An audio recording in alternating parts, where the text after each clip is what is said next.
Hey guys, I thought it'd be kind of fun just to have a little chat about what I'm experiencing. Hope you're all doing really well. Yeah, it's like I'm in this earthen home, and that was the title on the Airbnb, Earthen Home, because it's made of earth. It's an adobe, and I love it. It's quite a profound structure. I love the um, just the essence of a home like this. And one of the most hellishly beautiful things about this home is it feels like I'm being pulled into earth while I'm living here. And so what that really means is like I'm being pulled downward into my lower energy chakras, into my lower energy centers. And it's like it feels like I'm waking up to cement.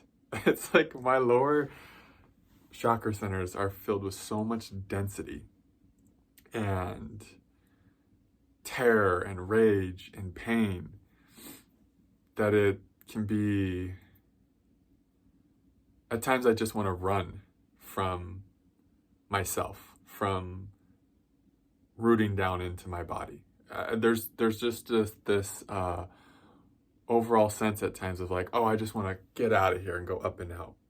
And I think that's what so many of us do, and why so many of us spend so much time in the mind space, cut off from our body, is because it can be very unpleasant to come back into what we've repressed.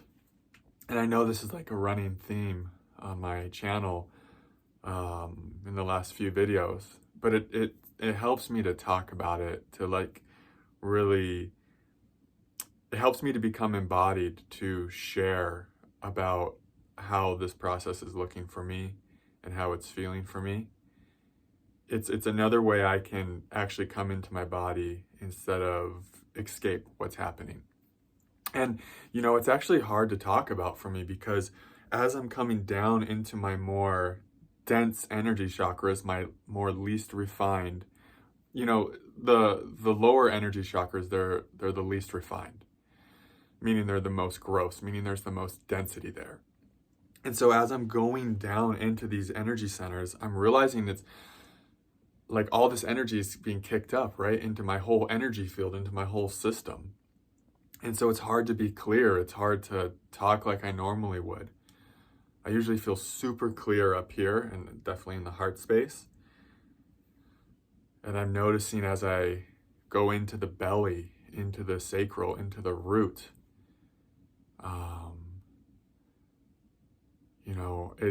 it's like learning to speak from a new place. It's kind of a foreign type of way of being for me, of just being more rooted in the belly and like learning how to speak from there. And that has its own, you know, difficulty for me. And so, like I'm saying, while this place is incredible, like this earth and adobe in an energy vortex here near Zion National Park, it's also been extremely challenging for me to feel at ease here. It's very uncomfortable. It's very uncomfortable. Oh, in every moment, feeling life having me confront what's in my first three chakras.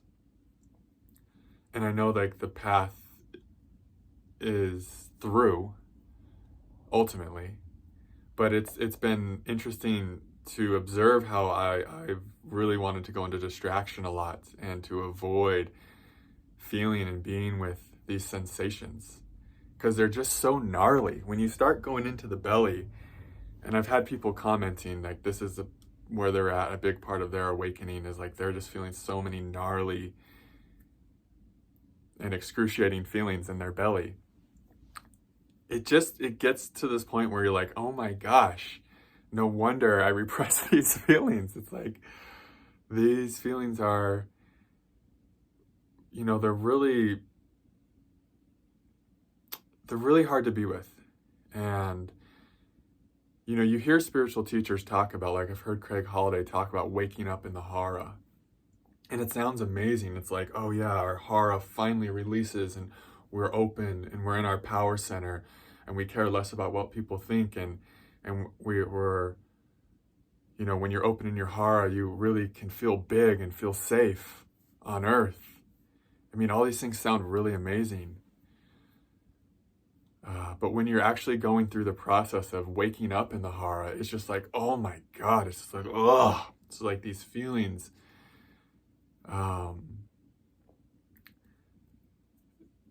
It's quite a journey. And that's what I'm going through. Usually I'm able to wake up and meditate for a couple hours or longer. But recently it's just like the best I can do is about an hour, because I just get so flooded with so much from my hara, from my sacral, from my root. It's like so much content comes up for me to digest and alchemize that I have to take breaks. I have to take a lot of breaks. And I think that's one reason I let myself go into distraction a lot. Been watching a lot of stuff about Deion Sanders. It's been enjoyable to watch his story, becoming a college football coach, and I just find him so inspiring and motivating. But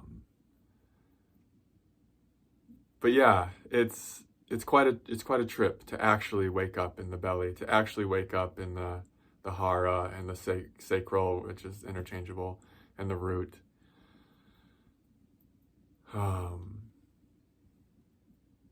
You know, it's a fiery path. And I think we all avoid it until we're unable to avoid it anymore. I think it's really rare to even meet a spiritual being that's awakened in the hara. I think most of us would just settle for awakening, you know, in the crown and the third eye, the throat and the heart. And I think that's what you see in a lot of spirituality, is just a lot of people awakened conceptually. But it's not actually embodied. You don't see many beings on earth actually awakened in their body, you know, actually really connected to earth. And I can tell the holy woman who built this place, I can feel just from her essence, from the grace she cultivated here, I can feel she was a very earthly being, that her devotion to God was very much about being awake on earth, about being connected to earth, about being in her body. She was this master gardener, so she was just really always working with her. I mean, she built this adobe, right? At least she started building it, and then someone, after she passed, came in and added on to it.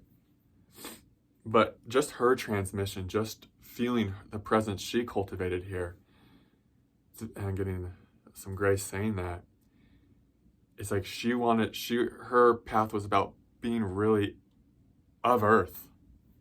You know, it's like these are earth bodies. We're just borrowing these bodies from earth. And so, yeah, I think it's a path not tread as much, the path of coming all the way down and into the body. I know my teachers have taken this path. But, you know, I know it's something I've unconsciously avoided at times. Maybe a lot more than I can even see. But I know I'm meant to be here, and this is the work I'm meant to be doing now, is just being pulled into earth, being pulled into my lower chakras, whether I like it or not. And it's hard to stay in my power while this is happening. Like, it's hard not to go into distraction, to overeat, to chase things, to just kind of want to get out of the present moment, because the present moment is so full of these repressed energies and emotions that have been, you know, just pretty much buried in my first 3 chakra centers. And so, yeah, it's kind of hard to talk about because it feels clunky, because I'm in this kind of energy where it's just like, whoa, I'm walking through mud here. I'm walking through some really dense stuff. But it's also cathartic for me just to share about what this process is like in real time. It helps me meet it with more presence. And I'm noticing what helps me the most in meditation is just softness, tenderness, relaxing into the density, not wanting things to be different, all these, basic teachings. And then having a degree of appreciation and gratitude for life, helping me to become fully embodied, helping me to really come into my body more fully, helping me to start feeling more connected to Earth, embracing being an earthling with a fungal body that perishes. And a lot of my process has been so much going up and out, and it's just like really now I'm feeling like this gravitational pull, this magnetic pull to come down and in, and it's like I say, it's hellishly beautiful. It's gnarly and profound all at once. These feelings, they don't mess around. They can be really sharp and painful. You can feel just so much terror that has just been residing in your belly this whole time. And that's the thing. It's like, oh, this stuff has been here. This repressed rage has been here this entire time. And I think it's in the collective too. And so this is powerful work, not only for you, but for your ancestors and for the collective on Earth. It's like I can feel Earth pulling us into her. And as she pulls us into her, up comes all of this repressed darkness on an individual level and a collective level. And it feels so good until it doesn't. And then it's like, oh, fuck, this feeling. But it's just an honor to do this work, and I'm realizing, oh yeah, this is why I'm actually here. This is the whole thing. It's like I wanted to do this. I wanted to be a soul and come into a body and liberate a body and be a soul liberated within a body on Earth. What better game to play than that? There's nothing more exciting, I think, for my soul than that.